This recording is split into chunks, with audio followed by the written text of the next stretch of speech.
भक्तों राधे राधे, जय श्री कृष्णा।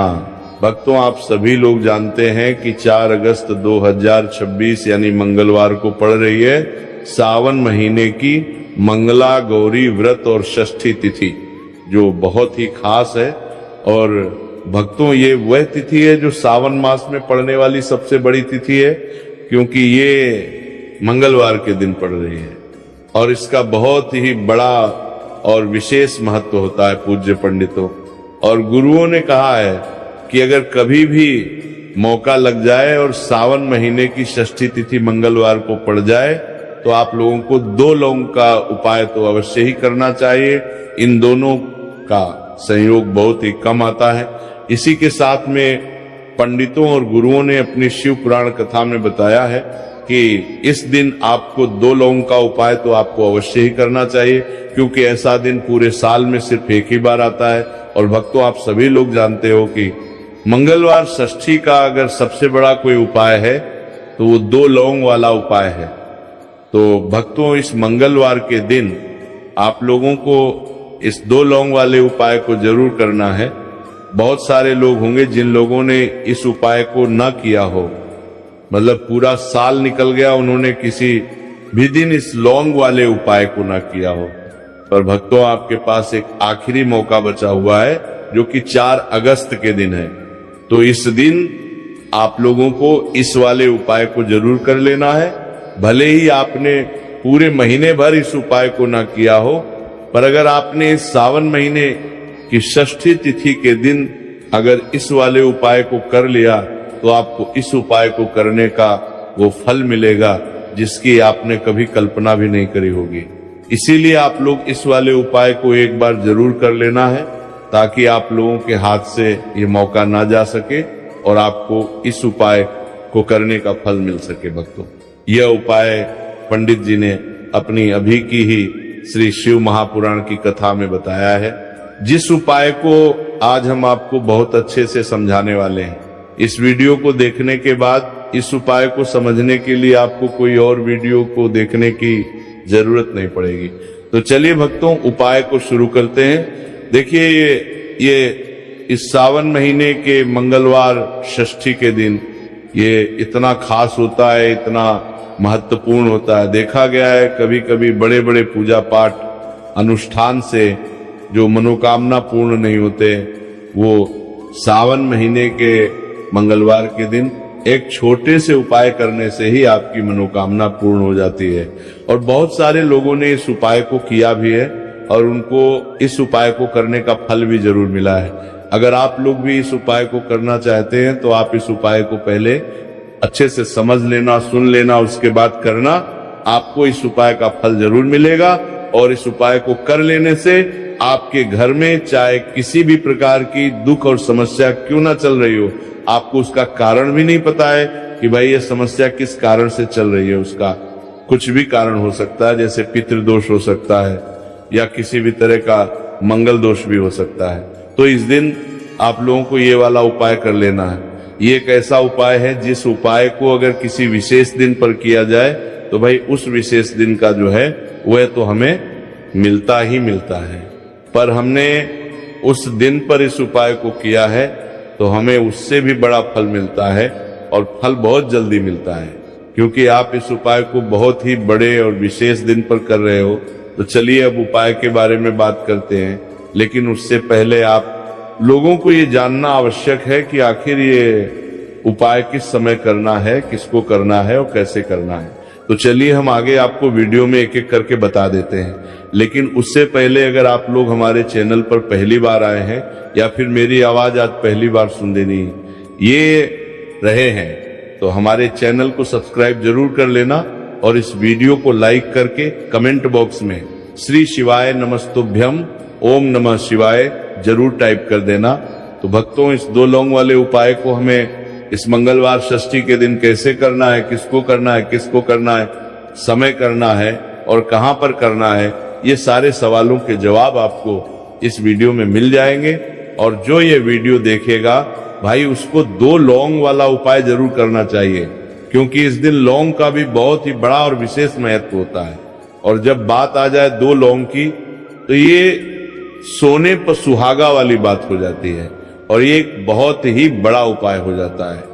इस मंगलवार षष्ठी तिथि का तो अब भक्तों इस 2 लौंग वाले उपाय को आखिर करना किसको है, सबसे पहले हम लोग वो बात जान लेते हैं। तो देखो, घर की जो बड़ी माताएं बहनें होती हैं, उन माताओं बहनों में से कोई भी एक बड़ी माता बहन इस वाले उपाय को कर सकती है। और भक्तों, अगर आप चाहे तो अपने घर में से सभी सदस्यों को भी इस उपाय को करवा सकते हैं।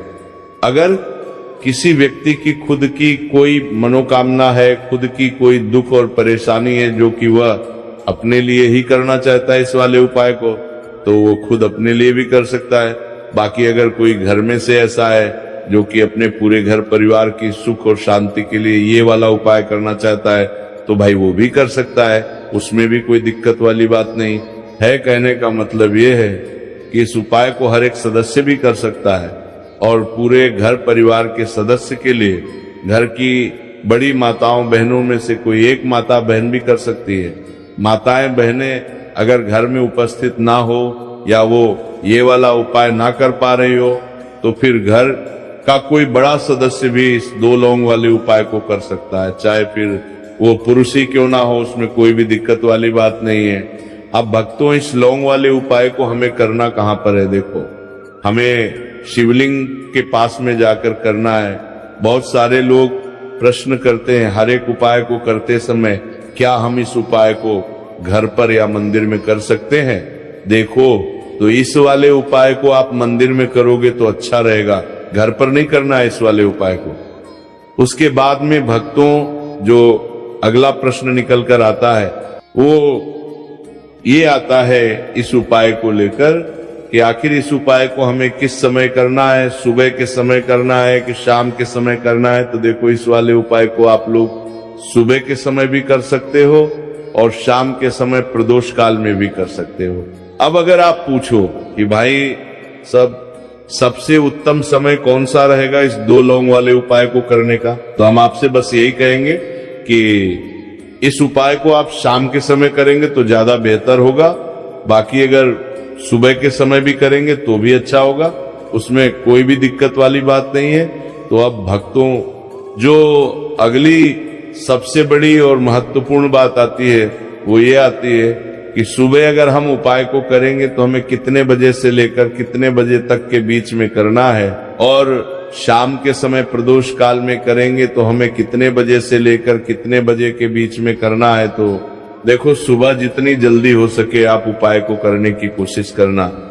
बाकी अगर किसी कारणवश लेट भी हो जाओ, थोड़ी देर भी हो जाए, तो 10 या 11 बजे तक भी आप उपाय कर लेना, पर 12 बजे से ज्यादा देरी ना हो, ठीक है? इस बात का ध्यान रखना। उसके बाद में भक्तों, अगर शाम के समय प्रदोष काल की बात करें, प्रदोष काल का जो समय है होता है वह शाम के 6 बजे से शुरू हो जाता है। मतलब शाम के 6 बजे से लेकर 7 बजे के बीच का जो समय होता है, ये समय प्रदोष काल का समय होता है। पर अभी जो मौसम चल रहा है, इस मौसम में जो है शाम बहुत देरी से होती है, तो आप इस उपाय को 7 या 8 बजे के बीच में भी कर सकते हो। मतलब शाम के 6 बजे से रात 8 बजे के बीच में आप कभी भी इस वाले उपाय को कर सकते हो, उसमें कोई भी दिक्कत वाली बात नहीं है। परंतु मंगलवार के दिन कोशिश करना कि समय के अंतर्गत ही कर लो, किसी कारणवश ना कर पाओ तो थोड़ा देरी से भी कर सकते हो, आपको उपाय का फल जरूर मिलेगा। देखिए, इस वीडियो में जितने भी उपाय हम आपको बताएंगे सभी उपाय सरल है। देखो, गुरुजी ने कहा है कि मंगलवार के दिन आपको चौमुख दीपक वाला उपाय तो अवश्य ही करना चाहिए। वीडियो के अंतिम में आपको उपाय बताया है जो आपको करना है। देखो, आगे बढ़ने से पहले वीडियो को एक लाइक जरूर करें। देखो, सबसे पहला उपाय, यदि आपके जीवन में कर्जा बहुत अधिक है, आपके जीवन में संकट बहुत अधिक रहते हैं, आपके ऊपर बहुत अधिक विपदा आ रही है, बार बार आपको अपने व्यापार में और अपने धन में हानि देखने को मिल रही है, यानी कि आपको प्रत्येक कार्य में हानि हो रही है, तो आपको ये उपाय करना चाहिए। देखिए, इस उपाय के लिए आपको मात्र 1 लौंग का जोड़ा लेना है, यानी कि 2 फूल वाली लौंग लेनी है। साथ में आपको मात्र थोड़ा सा शहद ले लेना होगा और इसी के साथ में आपको तांबे के पात्र के अंदर शुद्ध जल लेना होगा। अब देखिए, इन सभी सामग्रियों को लेकर के आपको भगवान शिव के मंदिर में पहुंच जाना है। देखें, ये उपाय आप सुबह से लेकर शाम तक कर सकते हैं। तो वो सबसे पहले तो आपके पास जो 2 फूल वाली लौंग है, उन्हें आपको शहद के अंदर अच्छे से डूबना है, यानी कि दोनों लौंग पर आपको अच्छे से शहद का लेपन कर देना है।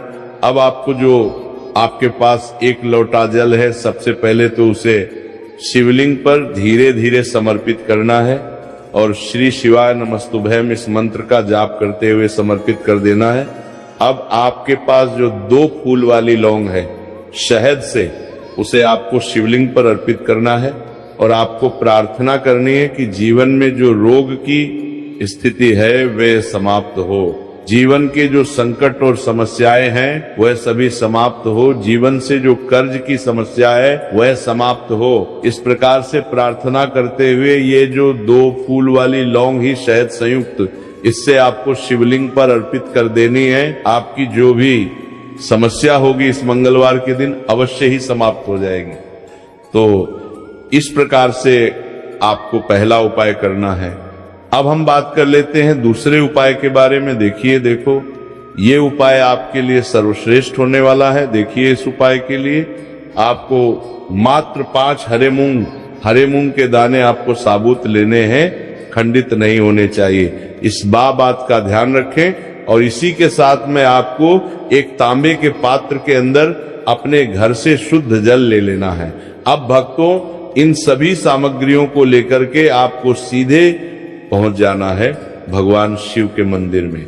देखिए, इस उपाय को भी आप सुबह भी कर सकते हैं और शाम के समय में भी कर सकते हैं। देखिए, भगवान शिव के मंदिर में पहुंचने के बाद आपके पास जो 5 हरे मूंग हैं, उनमें से पहला जो हरा मूंग है, आपको शिवलिंग के सामने जो नंदी महाराज होते हैं और उनका जो पैर उठा हुआ होता है, वहां पर आपको पहला हरा मूंग समर्पित कर देना है और आपको ओम नमः शिवाय इस मंत्र का जाप कर लेना है। फिर आपको दूसरा हरा मूंग लेना है और शिवलिंग पर जो श्री गणेश जी वाला स्थान होता है, वहां पर आपको ये दूसरा हरा मूंग समर्पित कर देना है, यानी कि शिवलिंग के सीधे तरफ आपको ये दूसरा हरा मूंग समर्पित करना है। और फिर आपको ओम नमः शिवाय या फिर श्री गणेशाय नमः इस मंत्र का जाप कर लेना है। तीसरा हरा मूंग का दान आपको भगवान शिव की सबसे प्रिय पुत्री माता अशोक सुंदरी वाले स्थान पर समर्पित करना होगा। शिवलिंग की जो जलाधारी होती है, जहां से जल बह करके आता है, उसी जलाधारी के बीच में जो कहीं न कहीं उठी हुई लाइन होती है सांप की आकृति के रूप में, वहीं पर आपको तीसरा हरा मूंग समर्पित करना है और फिर आपको ओम नमः शिवाय इस मंत्र का जाप कर लेना है। अब भक्तों, चौथा जो हरा मूंग है उसे आपको भगवान कार्तिकेय जी का जो स्थान होता है शिवलिंग पर, वहां पर आपको ये चौथा हरा मूंग का दाना समर्पित कर देना है और आपको ओम नमः शिवाय इस मंत्र का जाप कर लेना है। अब भक्तों, आपके पास जो 5वां और अंतिम हरा मूंग बचा हुआ है, उससे जल के पात्र के अंदर डाल देना है और इस हरे मूंग से युक्त जल से आपको भगवान शिव के शिवलिंग का अभिषेक कर देना है। जल आपको बिल्कुल धीरे धीरे समर्पित करते जाना है और लगातार आपको शिव महापुराण के मूल मंत्र श्री शिवाय नमस्तुभ्यम इस मंत्र का जाप करते रहना है। फिर आपको शिवलिंग के सामने बैठकर, यदि आप अपने बच्चों के लिए यह उपाय कर रहे हैं, यदि आप अपने बच्चों की बुद्धि ज्ञान और विवेक के लिए उपाय कर रहे हैं, तो उसके लिए आपको प्रार्थना कर लेनी है। या फिर व्यापार में वृद्धि करने के लिए ये उपाय कर रहे हैं तो उसकी कामना करते हुए आपको प्रार्थना कर लेनी है। या फिर अपनी नौकरी के लिए कर रहे हैं, या फिर अपने इंटरव्यू के लिए, या फिर धन की प्राप्ति के लिए कर रहे हैं, जिस भी कामना के लिए आप उपाय कर रहे हैं, उसे परिपूर्ण करने के लिए आपको महादेव से प्रार्थना कर लेनी है और फिर आपको वापस अपने घर आ जाना है। पूज्य गुरु जी ने कहा है कि जो भी व्यक्ति इस उपाय को कर लेता है तो यकीन मानिए आपके जीवन की जो सारे संकट, कष्ट और बाधाएं ही वो सभी समाप्त होंगे। अब हम बात करते हैं अगले उपाय की। इस उपाय के लिए आपको एक दीपक लेना है। दीपक आप मिट्टी का भी ले सकते हैं और शुद्ध आटा मढ़कर उसका दीपक भी आप तैयार कर सकते हैं। दीपक के अंदर गोल बाती का प्रयोग करना है और दीपक के अंदर आपको शुद्ध घी का प्रयोग करना है। इसी के साथ में आपको मात्र एक फूल वाली लौंग लेनी होगी। अब ये एक दीपक और एक फूल वाली लौंग लेकर के सीधा आपको पहुंचना होगा बरगद के वृक्ष के। वहां पर देखिए, सबसे पहले तो आपके पास जो एक फूल वाली लौंग है उससे आपको बरगद के वृक्ष की जड़ में समर्पित करना है।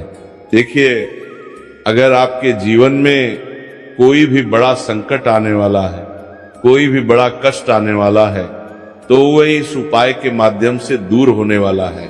महादेव की विशेष कृपा रहेगी कि जो भी संकट आपके जीवन में आने वाला होगा वो भी दूर हो जाएगा। तो आपको एक लौंग समर्पित करनी है बरगद के वृक्ष की जड़ में, और वहीं पर आपको जो है गोल बाती व दीपक जो आप लेकर के गए हैं उससे भी वहां पर प्रज्वलित कर देना है। देखिए, जब भी आपको जीवन में इस साल लगने लगे कि आपके जीवन में कुछ भी अच्छा नहीं चल रहा है, तब भी आपको कोई उपाय करना है, तो इस प्रकार से आपको ये उपाय करना है। अब हम जान लेते हैं चौथे विशेष उपाय के बारे में। देखें, यदि आपके विवाह में, शादी में कोई भी समस्या आ रही है, यदि आपका जो कर्ज है वह दिन पर दिन बढ़ते ही जा रहा है, तो आपको ये चमत्कारी उपाय करना चाहिए। कोई भी समस्या अगर जीवन में है तो उसे दूर करने के लिए आपको उपाय करना चाहिए। मंगल दोष से जुड़ी हुई समस्या भी है तब भी आपको ये उपाय करना चाहिए। देखिए, इस उपाय के लिए आपको एक तांबे के पात्र के अंदर अपने घर से शुद्ध जल लेना है और इसी के साथ में आपको एक छुटकी लाल चंदन लेना होगा। अब आपको क्या करना है कि जो लाल चंदन आपने लिया है उसे आपको उससे जल के पात्र के अंदर डाल देना है, और ये जल जो है आपको लाल चंदन से युक्त तैयार कर लेना है, और ये लाल चंदन से युक्त जल आपको भगवान शिव के मंदिर में लेकर के पहुंचना है। लेकिन ये उपाय भी आप सुबह से लेकर के शाम तक कर सकते हैं। अब भक्तों, ये जो लाल चंदन से युक्त जल है, इससे आपको भगवान शिव के शिवलिंग पर धीरे धीरे अर्पित कर देना है और आपको लगातार श्री शिवाय नमस्तुभयम इस मंत्र का जाप करते रहना है। देखिए, यदि आपके जीवन में विवाह से जुड़ी समस्या चल रही है तो आपको मंगलेश्वर महादेव का स्मरण करना है, और जीवन में अधिक कर्ज की समस्या है तो आपको मुक्तेश्वर महादेव का स्मरण करना है। देखना, एक दिन आपकी सब तरह की समस्या जल्दी ही समाप्त हो जाएगी। तो इस प्रकार से आपको ये तीसरा उपाय करना है।